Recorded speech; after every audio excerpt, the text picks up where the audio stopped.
That was a very nice.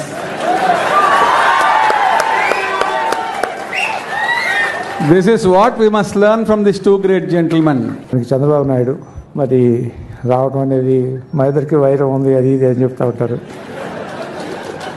వైరాలు ఉన్నమాట వాస్తవమే, కానీ ఎప్పుడు ఒకే రకంగా ఉండకూడదు కదా, ముందుకు వెళ్తూ ఉండాలి, అవన్నీ మర్చిపోవాలి. భవిష్యత్తు అనేటటువంటిది ఆశాజనకంగా ఉండాలి అనేటటువంటిది నాకేం కోరికలు లేదు స్వామి. మళ్ళీ చంద్రబాబు నాయుడు గారు ఎవరైనా కాదన్నా మీ అందరికీ తెలుసు విషయాలు. మేమిద్దరం ఏదైనటువంటి అవన్నీ గతం, ఇక వాటి గురించి అవసరం లేదు.